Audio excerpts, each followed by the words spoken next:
Welcome back to the channel, everybody. Just finished the golf cart on the last video. So we have a new build that we went ahead and picked up at the auction. We went to Copart and we bid on a 2016 Jeep Wrangler Sport. It's the unlimited, so it's the four-door. Kind of bid on it, not really thinking we were going to win it. So what we did is we went ahead and just put a proxy bid in, and sure enough, we won it.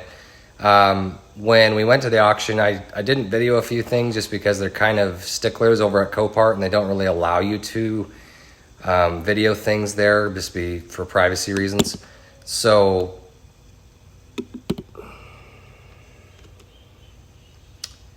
my camera likes to fall sideways. So basically we did that, brought it home. It was a flood car. So what that means is that it had water damage. So we basically had to bring it back and assess the damages and whatnot. So anyways, the Jeep's actually in really good shape. Like as far as cosmetically, it has brand new tires. Man, this is gonna be a fun video for you guys to watch me just having this thing tipped sideways. So I'm gonna go ahead and go to the video and show you exactly, or to the Jeep, and show you exactly what we got. I've already done a lot of disassembly so that we can show you what kind of stage it's in. And all right, here we go. This is the Jeep we got. It's a 2016 Jeep Wrangler Sport Unlimited. It is a four-wheel drive, obviously, as you can tell, but we bought it from the auction. The person who owned it before actually did I think it's a 4-inch lift, it was a Pro Comp lift. When I got the Jeep, I actually looked at it and I realized that the tires were brand new. I mean, those are 35-inch tires. Those are big tires. So those are 35s. The Jeep is a kind of a charcoal gray. And what I've done is I went ahead and started taking all of the engine components apart. As you can tell here, I went ahead and took the intake manifold off. I took all the plugs out of it, and it did have water. It did have water. So I went ahead and pulled out the fuse box that was right here. And since there's corrosion everywhere, basically we have to order a new one, which I did. So I found one off of eBay and ordered it. It was only 120 bucks, so normally they're quite a bit more from the manufacturer. But all of these relays you see here were pretty much all fried. When I turned the Jeep on, because I put a charger to the battery over here, all of the lights inside of the dash were just acting weird. The windshield wipers were running while the switch was off. So there's quite a few things I have to take apart. So I got this cleaner. It's an electrical cleaner that cleans all those contacts and gets rid of corrosion. So what I'm going to do is do that on pretty much every single harness. So it's going to be quite a bit of work. We pulled the plugs out. They were pretty gross. There was water pretty much everywhere. I drained a ton of water out of the engine.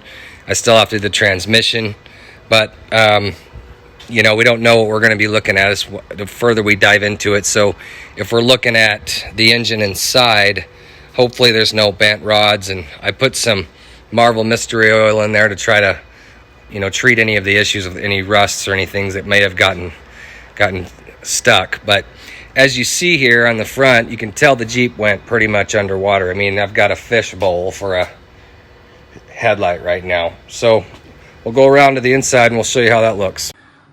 So we went ahead and got all the transmission fluid we needed. Needed 8 quarts. Got some fuel treatment too to help clean out the lines once I start running it. Got the air filter, new plugs, the Marvel Mystery Oil, and then oil. So we'll probably have to change the oil out of this very, very soon. As soon as we get it running, just because it's going to have some of that water oil mixture. So by doing that, it's going to be cleaning it out and flushing it out. We'll probably upgrade these headlights to the LEDs, get an upgraded bumper to give it that more aggressive look. Same with the rear. Add maybe some light bars, maybe a light bar on the top. Drop comments down below if you guys want to, if you want to see a few more add-ons to the Jeep so it gives it a better appearance. So what we're going to do is we're going to head and start draining more fluids. The first thing we're going to do is go ahead and drain the differentials So I'm gonna do the front and the rear and the transmission, get rid of all that oil. As you can see the bucket underneath there, I drained all the fluids out of the engine, and believe me, there was a lot of it. So we're gonna go ahead and get all those things taken care of today while we wait for the parts of the new computer, I'm sorry, the new fuse box, and then a new gauge cluster that I had to order as well because it's pretty fried. So we'll get to it and start getting on it. Because I believe this Jeep went underwater quite a bit, if not all the way. And this thing is huge. Like, this thing is like where, and I'm not very tall, but as you can see the reflection of my phone in the glass, that's about eye level, and that's the top of the Jeep. So it feels like it's an H2. So when you step back and look at the Jeep, it's got quite a bit of size to it.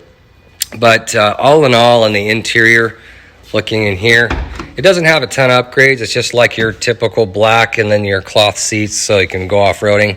It is a little bit dirty, but shockingly enough, it does not smell moldy or musty. So the Jeep's a real nice Jeep, but it's going to take some TLC in the electronics and mechanical department. I like that it had these upgraded side steps here. Obviously the wheels and tires and lift make it look a lot meaner and aggressive. It's got these upgraded LED taillights which do work. I went ahead and tested them. I just got to make sure the wiring harnesses are all clean, so I'll be taking a lot of things apart. This here still had water in it. You can see the water line where there was water, and there's a piece of toilet paper in here, so it just kind of, I don't know, disintegrated over time. But the treasures I got in the back of the vehicle, I got a compressor that actually works. I dried out and it didn't get ruined. But I also got a free log. Now, if anybody knows, free logs are the best. So if you ever need a free log, just look for a carb at auction. It's the best. And then I got my lumberjack axe, and I also got a lumberjack blanket. So I think it's fitting for a lumberjack looking Jeep. It doesn't have the matching spare, but it is a good spare, but it does have the matching wheel. So that's obviously important, but not so important to where it's too big of a deal, because I imagine these tires were not cheap, because these are BF Goodrich all-terrains, so no cheap fare there. When I got the Jeep, it had all this adhesive all over the windows to cover them up, because when the Jeep must have gotten submerged, or I'm thinking it was a boat launch failure and it backed into the water. So all the windows were down. So what we did is we went ahead, the auction, they put all of this white plastic over the windows to protect the interior from any further damage or rain.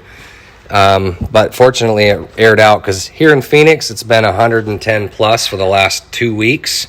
So fortunately with that, we have had this thing's able to been drying out. So tore out the glove box, just accessing more electronics. As you can see, this is pretty intense and pretty thorough. But pulled out the dash. All the window controls are right in the middle.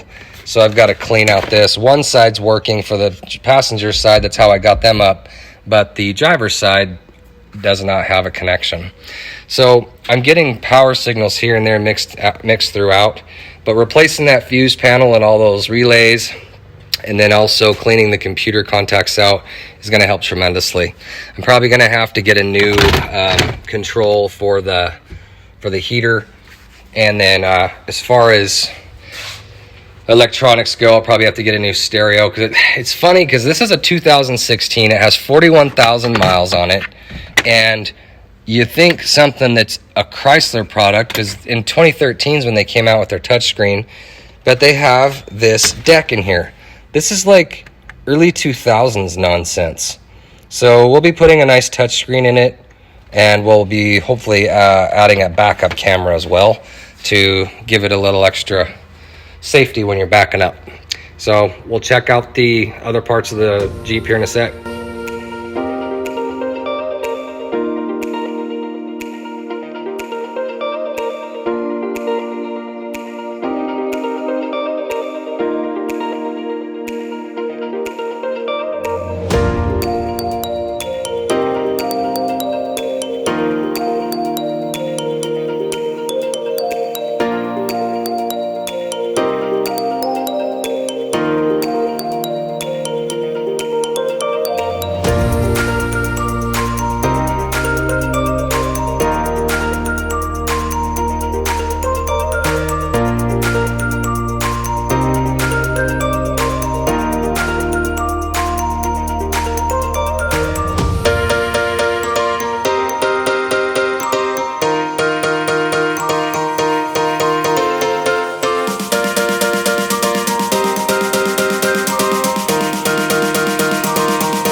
Man, I tell you what, in this heat, it is terrible. I live in Arizona and it's like 105 or something like that. Even in the shade, it's still hot. So I always gotta have a fan blowing on me.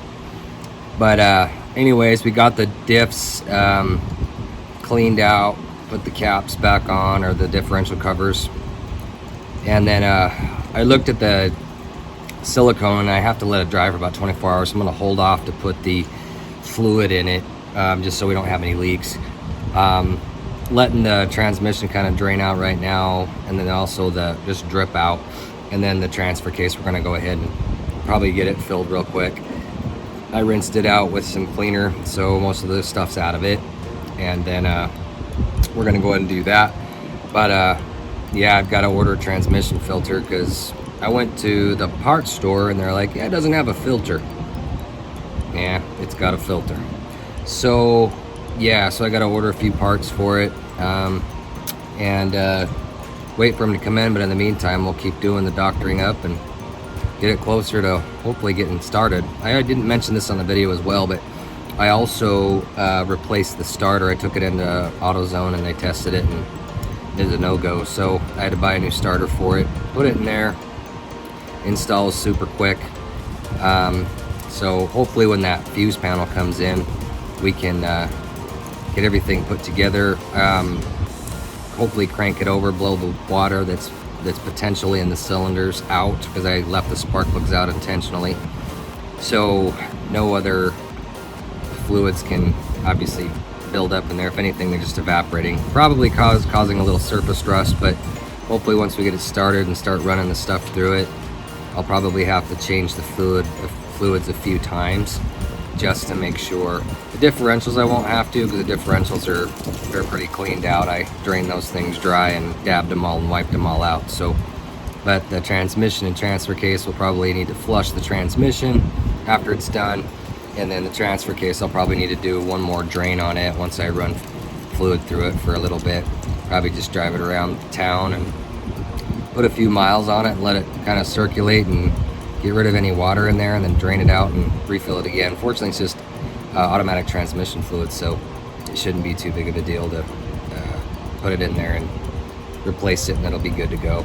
Well, I guess out of the positive, all of this is every single one of the differentials and boxes, if you call it, in the automotive world, front, rear, transfer case, transmission, engine, everything's getting basically a full cleaning. All of the gunk is getting cleaned out of it. Replacing all the electronics that usually fail with water flood.